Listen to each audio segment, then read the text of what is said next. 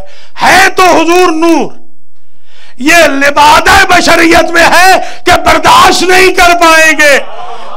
موسیٰ ایک تجلی برداشت نہ کر سکے، آپ کلام اللہ کا نور کیسے برداشت کر لیں گے؟ یہ اس لیے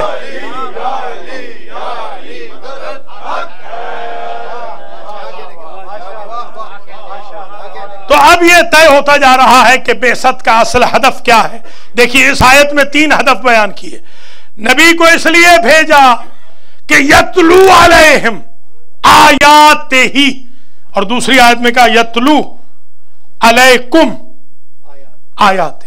وہ جب خطاب کیا ہے تو کم وہاں کہا ہے، ایک آیات کا بھی ہے قرآن میں، آیات کا، تو گویا جس طرح ایڈریس ہوا ہے اس طرح گویا ہدف نبی کا یہ ہو گیا اس آیت میں تلاوت کرنا اللہ کی آیتوں کی۔ اب یہ نہ کہنا کہ قرآن پڑھنا پڑھانا فضول ہے، یہ تو بعثت نبی کا حصہ ہے، یہ فضول کیسے ہوگا؟ آپ نہیں پڑھ پا رہے تو گناہگار ہے، فتوے نہ لگائے، وگرنہ نبی کی جو حیثیت ہے وہ انڈر سوال آ جائے گی، انڈر کوسچن آ جائے گی۔ نبی کا کام ہے، جاب ہے آیتیں پڑھنا۔ جو نبی کے جاب کو فالو کر سکتا ہے آج بھی آیتیں پڑھے، جو آیتیں پڑھے گا نبی کے ساتھ ہوگا، جو نہیں پڑھے گا نبی کے خلاف ہوگا۔ سمجھ میں آ رہی ہے بات؟ آپ کا نہ پڑھنا اس بات کی دلیل نہیں کہ آپ قرآن کی آیتوں کو فضول کہہ دیں۔ ایک ہدف یہ ہوگا اس آیت میں، آیات کو اللہ پڑھتا ہے، تلاوت کرتا ہے، اللہ کا رسول تلاوت کرتا ہے آیات کی، یہ ایک ہدف ہو گیا۔ وَيُزَكِّيهِمْ، اور دوسرا ہدف یہ ہوا کہ وہ لوگوں کا تزکیہ نفس کرتا ہے، لوگوں کے اندر کو پاک کرتا ہے۔ ایمان سے بتائیں، جو باہر سے پاک نہ ہو وہ اندر سے پاک کیا کرے گا؟ سمجھے ذرا خدا را آپ۔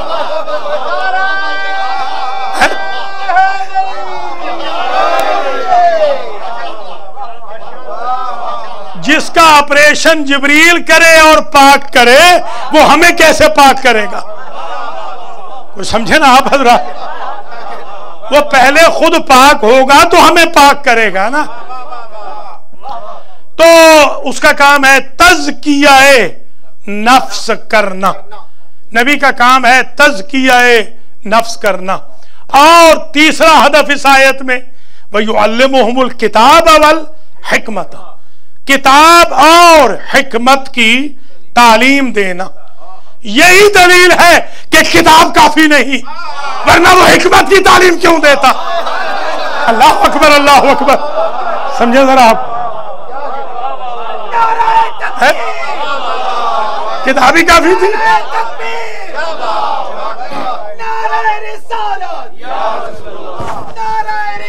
بڑی مہربانی، بڑی مہربانی، سلامت رہے، آباد رہے، بڑی مہربانی، ماشاء اللہ۔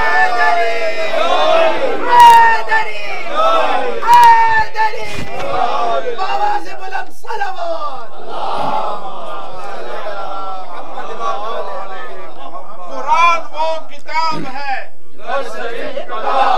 قرآن وہ کتاب ہے جو درس انقلاب ہے، جو اسوہ رسول ہے، ہمارا وہ اصول ہے۔ منافقت علی کا طرز زندگی، منافقت کی موت ہے، علی کا طرز زندگی، منافقت کی موت ہے۔ نعرہ حیدری، یا علی یا علی یا علی مدد حق ہے۔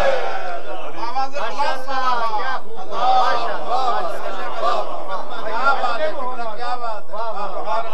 وَإِنْ كَانُوا مِنْ قَبْلُ لَفِي ضَلَالٍ مُبِينٍ۔ اگر یہ 3 کام نبی نہ کرتا، پہلے تو تھے تم سارے کے سارے ضلال مبین میں، یعنی اگر یہ 3 کام نہ ہو تو پھر ہو جاؤ گے ضلال مبین میں۔ نبی کا کام ہے ضلال مبین سے نکالنا، کھلی گمراہی سے نکالنا۔ کھلی گمراہی سے نکالنے کے 3 ٹول ہیں: اللہ کی آیتیں پڑھنا، تزکیہ نفس کرنا، تعلیم کتاب و حکمت دینا۔ میں بڑے عرصے تک سوچتا رہا کہ کتاب کو حکمت کے ساتھ کیوں ملایا؟ اس لیے کہ بہت سارے حافظ کلہاڑے پھر رہے ہیں۔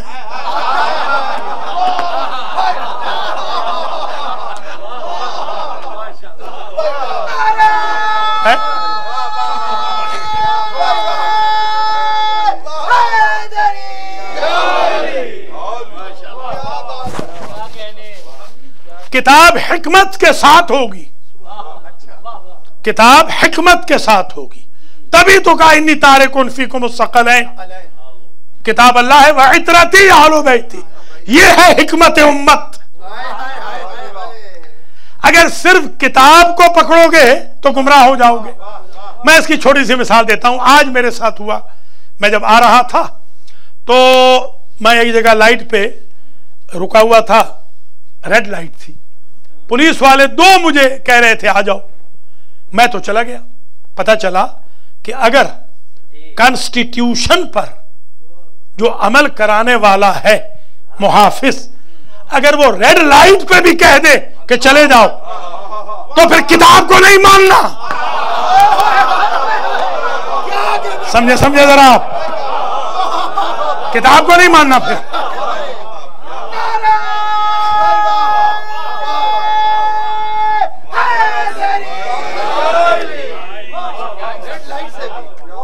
جب وہ کہہ رہا ہے جو محافظ کتاب ہے، یوں کہوں، میں سمجھا دوں یوں، جو کتاب کا محافظ ہے، یا میں کہوں جو کتاب کے احکام کو امپلیمنٹ کرنے والا ہے، جو کنسٹیٹیوشن کو فیلڈ میں امپلیمنٹ کرتا ہے، انفورسمنٹ کرتا ہے۔ کانسٹیٹیوشن میں لکھا ہے کہ ریڈ پہ رکنا ہے، انفورسمنٹ والی طاقت کہتی ہے چلنا ہے، ہم رکیں گے نہیں، چلیں گے۔ یہی شیعوں میں اور دوسروں میں فرق ہے۔ سمجھے ذرا آپ حضرات، یہ فرق ہے۔ کیوں نوید شاہ جی؟ اللہ کے لیے بولو، شاباش شاباش۔ نعرہ تکبیر، اللہ اکبر، نعرہ رسالت، یا رسول اللہ، نعرہ حیدری، نعرہ صلوات۔ ماشاءاللہ، یہ ہے فرق۔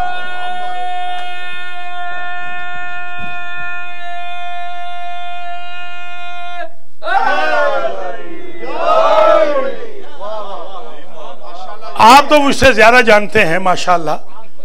اگر آپ کو امپلیمنٹ کرنے والا، انفورسمنٹ والا کہہ رہا ہے چلے جاؤ، تو گویا وہ جو کانسٹیٹیوشن کی کتاب تھی وہ اس وقت کے لیے سسپینڈ ہو گئی۔ اب مجھے سمجھ میں آئی وہ آیت کہ جب زمانے کا امام آئے گا وضع الکتاب ہو، کتاب رکھ دی جائے گی۔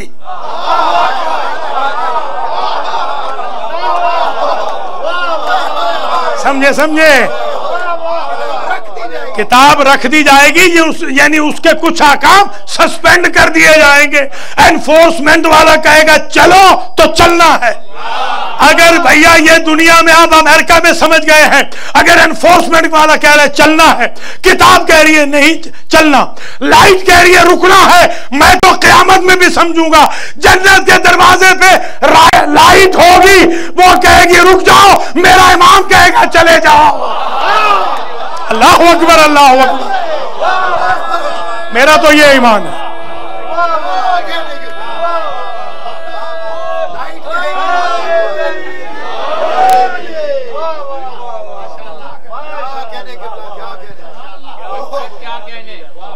گویا امام کی بات ماننا اس بات کی دلیل ہے کہ ہم دین کو فالو کر رہے ہیں، کتاب کو نہیں۔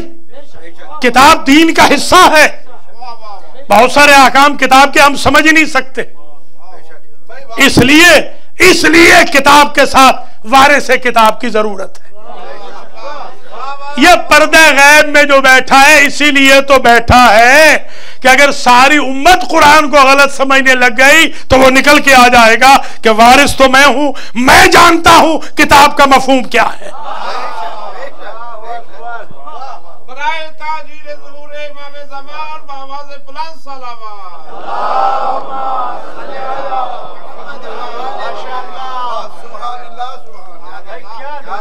اللہ آپ کو سلامت رکھے۔ تو یہ بھی اذہان عالیہ میں محفوظ فرما لیں کہ یہ جو بعثت کا لفظ ہے حضور نے اپنے لیے خود استعمال کیا، انما بعثت لأتمم مکارم الاخلاق۔ حضور نے اپنا ہدف بیان کیا، میں اس لیے مبعوث کیا گیا۔ یہ آج کے دن کی حدیث ہے، یعنی اس حدیث کا شان نزول آج ہے، آج حضور نے فرمایا، آج کے لیے فرمایا، انما بعثت لأتمم مکارم الاخلاق، میں اس لیے مبعوث کیا گیا ہوں کہ میں اخلاق کے مکارم کو تکمیل کر دوں۔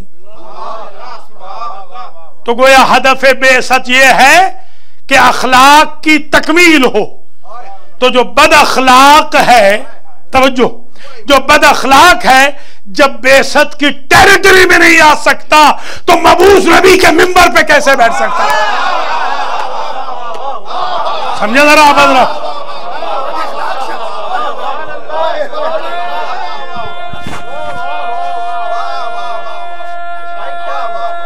مولا سلامت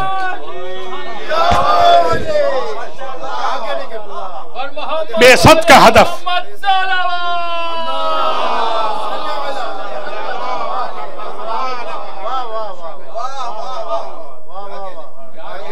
اچھا عجیب ہے، سورہ بنی اسرائیل میں جب طالوت کا ذکر کیا، اشمعیل پیغمبر نے وقال لهم نبیہم ان اللہ قد بعث الیکم طالوت ملکن، جب اللہ کے نبی نے کہا، سورہ مبارکہ بقرہ میں ارشاد ہو رہا ہے، جب اللہ کے نبی اشمعیل، یہ اسماعیل نہیں ہے، اشمعیل یہ اور پیغمبر ہے،